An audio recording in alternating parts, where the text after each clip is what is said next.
Set में बहुत सारी समस्याएं हैं। हमारी मांग तो ये है कि प्रीलिम्स मेंस इंटरव्यू तीनों में इतना भेदभाव है, वो नहीं होना चाहिए। ठीक है, तीनों भेदभाव है। ठीक है। लेकिन एक मांग ये है कि सी सेट हटना चाहिए क्योंकि वो भेदभाव करता है। ठीक है। बहुत सारी ऐसी दलीलें आई हैं जिसमें ये कहा जा रहा है कि ये भेदभाव की बात सही नहीं है। इसको सिर्फ अगर आप हिंदी की नज़र से देखेंगे तो हो सकता है कि लगे, लेकिन तमाम ऐसे 20-22 विषय हैं जो कैटेगरी बनाई जाती है यूपीएससी की, पीएचडी से लेकर बीए ऑनर्स तक, उन सब के कैटेगरी से देखें तो किसी में 18% है, किसी डॉक्टर 18% सबसे ज़्यादा बनते हैं, है ना। किसी एक साल का मैं पढ़ रहा हूँ, कहीं 5% बनते हैं, कोई 4% बनते हैं, कहीं 13% LLM वाले बनते हैं। तो आप हिंदी या सोशल साइंस या इस तरह से लेके ये दलील देना शायद ठीक नहीं होगा। नहीं, तर्क आपके पास जितने भी हैं, हाँ। आप लाइए, मैं एक एक को खारिज करने को तैयार हूँ। इसी का जवाब दीजिए ताकि मैं बाकी लोगों पे जाऊँ। हाँ। अभी पहली बात तो ये बात केवल हिंदी की है नहीं, सारी भारतीय भाषाओं की है। कैसे है सारी भारतीय, जैसे गुजराती का कैसे? तमिल की तरफ से आंदोलन शुरू हो गया है। हाँ। फेसबुक के फोटोज हैं उसकी। कन्नड़ में आंदोलन है। आज सरकार से 5 लोग मिलने गए, उनमें से 2 मराठी के थे, एक कन्नड़ का था, एक उड़िया का था। तमिल लोग मूवमेंट कर रहे हैं, उनकी फोटो फेसबुक पे चल रही है। सबका मूवमेंट है। अच्छा।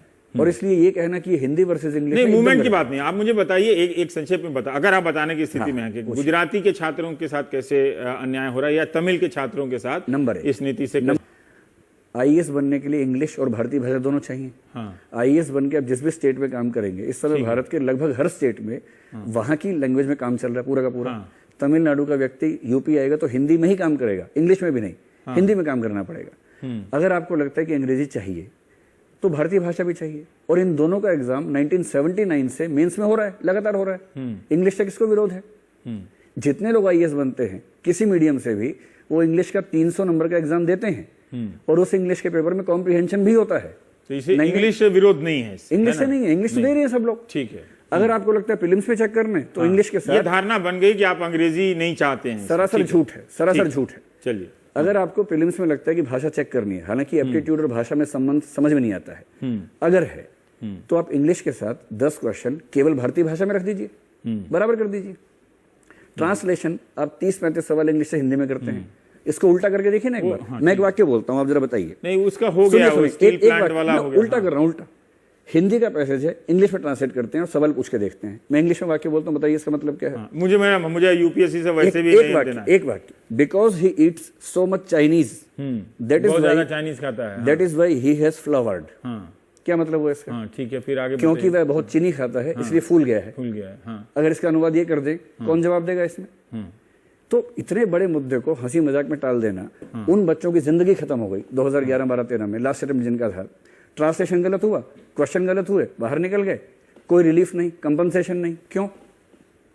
तो ये तो मुझे आप अब बाकी और मेहमानों के पास जाना है, ठोस बता दें कि आप क्या चाहते हैं। सी सेट में जो सवाल पूछे जा रहे हैं वो बदलाव। नंबर 1, सी सेट कॉम्प्रिहेंशन या तो रिवर्स हो या पूरी तरह से हटे। नंबर 3, मैथ्स और रीजनिंग के सवाल सही अनुपात में हो, किसी तकनीकी पृष्ठभूमि को विशेष फायदा ना मिले, रहे अनुपात ठीक हो। नंबर 4, मेंस की आंसर शीट्स केवल इंग्लिश में होती है। ये कहा जा रहा है कि आप लोग दुनिया के पहले परीक्षार्थी जो तय कर रहे हैं कि इम्तिहान कैसे लिया, तय नहीं कर रहे, मांग कर रहे हैं। ऐसी मांग हर जगह होती है, केवल मांग कर रहे हैं। कोई आईआईटी वाला, आईएम वाला नहीं ऐसा। आईआईटी में कुछ साल पहले हिंदी मीडियम की बात हुई थी, मांग हुई थी, इसमें क्या दिक्कत? मांग हुई थी। आईआईटी का ट्रेंड चेंज हुआ 4 साल पहले, हुआ ये चेंज, उसमें क्या समस्या है? चौथी बात, मुख्य परीक्षा में मॉडल आंसर केवल इंग्लिश में क्यों बनते हैं जबकि लिखते सब भाषाओं में लोग हैं?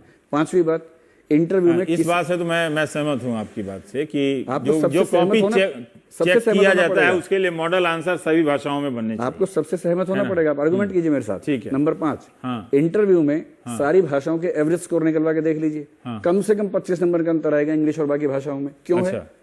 हर चीज पे कमेटी बिठाते हैं, इस पे कमेटी क्यों नहीं बिठाई? ठीक है, एकदम गोल मटोल बात है। इनके मंत्री जी तो इतनी गोल मटोल बात करते हैं। अगर आप चाहे तो मैं कुछ तथ्य देता हूँ। 15 जुलाई को उन्होंने कहा कि एग्जाम पोस्टपोन किया जाएगा। कह दिया था उन्होंने, मतलब यूपीएससी से निवेदन किया। गलत है, गलत है। तब स्वायत्तता का क्या हुआ था? सुप्रीम कोर्ट के सिलेक्शंस के प्रोसीजर को चेंज कर रहे हैं, उसकी स्वायत्तता का क्या मतलब हुआ? फिर 16 जुलाई को वो कह रहे हैं कि हम भाषा के आधार पर भेदभाव सहन नहीं करेंगे।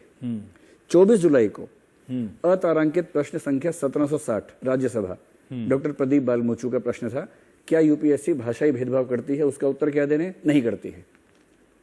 25 जुलाई को, 24 जुलाई को ये जवाब दिया। अरे बाप रे, 24 को रिसर्च करके आए, पूरा है, डॉक्यूमेंट्स हैं। एक पॉइंट और बोल लीजिए। ठीक, 24 को ही एडमिट कार्ड जारी हुए, उस दिन बच्चों की पिटाई हुई। 25 को क्या स्टेटमेंट दी? भाषाई भेदभाव नहीं होगा। कमेटी बैठ गई है, 7 दिन का टाइम दीजिए, 7 दिन हो गए, आज क्या कह दिया, टाइम लिमिट तय नहीं कर सकते हैं। इतना गोल मटोल स्टैंड है। और उसके बाद अब जो बात छन के आ रही है वो ये कि हम कुछ और करने वाले हैं। और आज एक बात और बोले हैं कि बीच में 3 छुट्टियां आ गई, ईद की छुट्टी आ गई।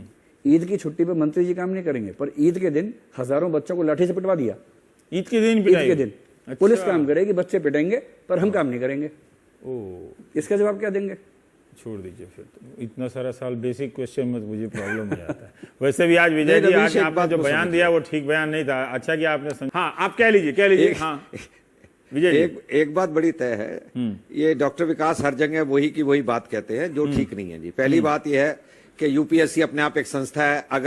अगर मंत्री ये कहेगा भी मैं यूपीएससी से कहूंगा कि क्या ये एग्जाम पोस्टपोन हो सकता है, मंत्री सीधा आदेश तो नहीं दे सकता सीधा कि भाई इसको कर दीजिए नहीं कर दीजिए। और उसके बाद यूपीएससी का मानना ना मानना है। उसके बाद मंत्री ने ये कहा कि 1 हफ्ते के अंदर वो कमेटी की रिपोर्ट लेंगे। ठीक, 1 हफ्ते के अंदर उन्होंने कमेटी की रिपोर्ट ले ली। अब ये चाहते हैं बिना पढ़े हुए उसके ऊपर एक्शन कर दे, या कमेटी फिर बनाने का फायदा क्या था? और ये कमेटी भी हमने नहीं बनाई, पहले से बनी हुई है। तो इसीलिए सरकार की केवल निंदा करने से काम नहीं चलता। सरकार के सामने बहुत दिक्कत होती है, बहुत फैसले लेने होते हैं। हमें चैनल पे बैठकर बात कहनी बड़ी ये तो बात सही है। ये तो चैनल पर मैं किसी भी बात का निपटारा नहीं करता, इसीलिए मैं मुझे पता है। पर योगेंद्र जी मैं ये